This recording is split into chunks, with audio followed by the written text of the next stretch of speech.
Mga tol, nakikita nyo ba 'tong, nasa gilid natin? Yan ang ating, Philippines rice. Yung sa kabila 'no, ito yung ano, ito yung Pilipinas.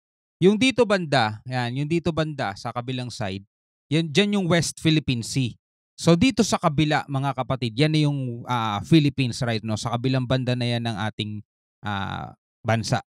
Na ngayon may namataan daw mga tol 'no, may namataan na mga Chinese vessels na umaaligid diyan mga tol at nagre-research. Aba, mukhang pati ang kabilang, side ng ating karagatan mga tol ay balak na rin ata nilang sakupin. Aba, matindi 'to mga tol. Hindi pa sila na ano sa West Philippine Sea mga tol, pati 'tong kabilang side mukhang, balak na rin nila mga tol 'no.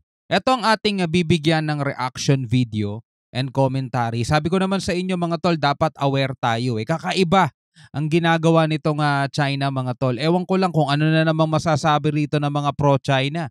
Baka sasabihin na naman ninyo, eto ay ano, kasama pa rin 'no, sa kanilang, soberanya mga tol. Grabe na 'to, 'no? Kapag yan ay kinuha pa rin ka pa rin nila mga tol, ibang klase na talaga yan, 'di ba? So eto 'no, ang mga senator natin mga tol, ay alisin muna natin 'tong mga ano na 'to, mga ads na yan, yan. Mga senator natin mga tol, yan, ayan, Senator calls out loitering China vessels in Philippines rise. Eto yun, dito yun mga kapatid, sa kabilang banda yan, sa kabilang, bahagi na yan ng ating bansa. So may namataan daw diyan mga tol ng mga Chinese vessels. Eto basahin natin. May video rin 'to, sa News 5, mamaya panoorin natin, Manila, Philippines. Chinese vessels were caught loitering o pakalat-kalat daw diyan and doing research in Benham Rice. Biruin niyo mga tol, oh. Exclusive economic zone pa rin natin 'yan mga tol. At andoon sila ngayon. Also called Philippine Rice, which is within the country's exclusive economic zone. Senator Francis Tolentino said yesterday. Yan. In an interview over radio station DWIZ, Tolentino said the Chinese research vessels have no business being in Benham Rice in the country's eastern waters mga tol. Kung sa kabila west, eto east na to mga tol ha. Sa kabilang side na yan ng bansa natin mga tol. They are loitering there because they are interested in the area. Alam nyo naman tong China mga tol, kapag naging interesado sila sa isang area, guguhitan lang nila yan sa mapa nila, sasabihin nila kasama na yan sa ano nila, sa teritoryo nila mga tol. Kapag eto napabayaan pa ng gobyerno natin, ewan ko na lang talaga ewan ko na lang talaga. They are loitering there because they are interested in the area. But they need our permission before they can do the research, he added, sabing ganon. Ito, the senator warned the Chinese vessels that their incursions would be illegal under the proposed Maritime Zones Bill. Kahit nga dun sa West Philippines, illegal sila dun, 'di ba? A recently passed Senate measure seeking to delineate the country's internal waters, territorial sea, contiguous zone, EEZ, and continental shelf. Maybe they are not yet aware of the bill. Kailangan pa ba nila maging aware sa bill? 'Di ba? Grabe naman sila. Kailangan pa ba nila maging aware sa batas ng Pilipinas? Kung marunong sila rumespeto, napakalayo na lalo sa kanila yan. Kabilang bahagi na yan ng bansa natin. Maybe they are not yet aware of the bill. But even if they loiter there, it is clear that is our area. With the measure, more countries will recognize our maritime rights in the area. Even if the one country loitering there does not, he said, referring to China. Sabi niya gano'n mga kapatid. Grabe kakapalan talaga ng mga mukha nito mga to, no?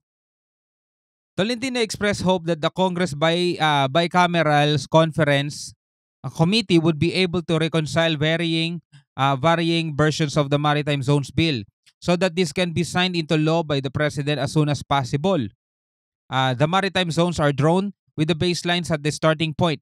The country's archipelagic baselines are defined in Republic Act 9522, which was passed in 2009. Teka. Okay. And Maritime Zones Bill seeks to bolster the country's territorial integrity amid China's incursions in the West Philippine Sea. So eto mga tol, kailangan talaga nating bantayan to mga tol. Yung pagdagsa nila rito sa West Philippine Sea na ngayon ang hirap nating pigilan. Eto padalawa-dalawa pa lang 'no, may mga nakitang dalawang barko, Chinese vessels dito sa Benham Rice. Naku po mga tol, 'pag yan napabayaan natin magugulat tayo.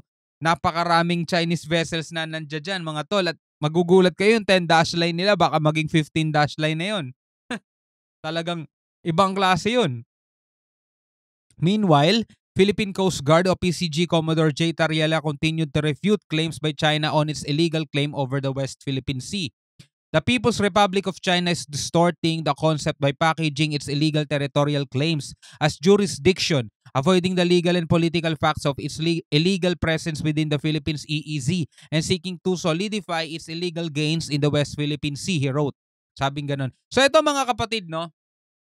Yung ugali mga katol ng China, ito yung dapat nating bantayan eh. Ito yung dapat nating ingatan mga tol. Kasi sila mga tol, wala silang pakialam no sa masasagasaan nilang bansa. Basta natripan nila yan dahil nakikita naman natin mga tol na bagsak talaga ekonomiya nila. Maraming mga nagugutom sa kanilang bansa. So naghahanap ngayon sila ng mga mapagkukunan ng resources, di ba? So ngayon, eto, naghahanap sila sa mga karagatan. Dati 9 dash line lang. Ngayon, ginuhitan na nila, nagdagdag ulit sila ng panibagong linya, 10 dash line na ngayon mga tol. Ngayon, problema natin sila dito sa West Philippine Sea, mga tol. Ngayon, natagpuan natin sila, nandirito na sila sa East Philippine Sea, kabilang bahagi na mga tol. 'Di ba? Nasa kabilang bahagi na sila sa Philippine Rice. Kapag yun talaga inabot nila at ginuhitan na naman nila yan mga tol, ibang klase na yung problema talaga natin. So ito, panoorin natin tong video naman mula sa News 5 Everywhere. Ito, 2 research vessels daw ng China na namataan sa Philippine Rice ayon sa isang US analyst, no? 2 research vessels ng China ang namataan sa Philippine Rice na nasa silangan ng Northern Luzon ayon sa isang US analyst. Ang pakay ng mga naturang barko, palaisipan pa. Nasa frontline ng balitang yan, si Gio Robles. Grabe, napakalayo na niyan mga tol. Sobrang layo na niyan sa kanila. Lumagpas na ng kabilang ng bansa natin. Nag-post kahapon sa social media platform na X ang maritime security analyst mula Amerika na si Ray Powell, na dati ring defense attaché at opisyal ng US Air Force. Sa kanyang post, makikita ang mapa ng Luzon at ang dagat na nakapalibot sa Pilipinas. Ayon kay Powell, nitong February 26, 2 research vessel ang umalis sa Guangzhou, China at binaybay ang Luzon Strait. Kahapon, naispatan ng 2 vessel na nakatambay sa silangan ng Luzon, partikular sa hilagang silangan ng Benham o Philippine Rice na giit ni Powell ay sakop ng exclusive economic zone ng Pilipinas. Grabe naman to mga inchik na to mga tol, di na nakontento no? Base sa mapa, dumaan ang 2 barko sa gitna ng Basco, Batanes at Babuyan Islands. Agad kinuhanan ng pahayag ng News 5 ang Armed Forces of the Philippines, Philippine Coast Guard at National Security Council. Pero ayon mismo kay PCG spokesperson for the West Philippine Sea, Commodore J. Tariela, wala pa silang impormasyon tungkol dito na maibabahagi nila sa publiko. Nitong nakaraang linggo lang nang harangi naman ng China Coast Guard ang ating barko na maghahatid lang dapat ng ayuda at krudo sa mga mangingisdang Pinoy sa Scarborough Shoal o Panatag Shoal. Naglagay muli roon ng mga floating barrier ang China at ginamitan ng signal jammer ang ating mga barko. Muli rin nilang iginiit ang kanila umanong soberanya. Yan, oh.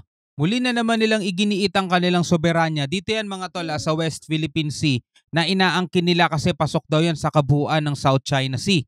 No, yan yung pasok sa South China Sea dun sa 9 dash line o 10 dash line nila mga tol. Ngayon nakita nyo na parang mga langgam yan mga tol eh. Magsisimula muna sa isa tas babalik. Oy, may nakita kami doon, may natuklasan kami doon. Tara, puntahan tayo doon mga tol. Pero mo dumaan sa may Basco, Batanes, hindi natin namalayan, hindi natin na monitor mga tol. Kakaiba talaga Pilipinas, no? Hindi natin sila na monitor. Taga-ibang bansa pa yung nakaalam mga tol. Biruin mo si Ray Powell pa nakaalam mga tol. Napakagaling. No? So yan, nandirito na sila sa kabilang side natin.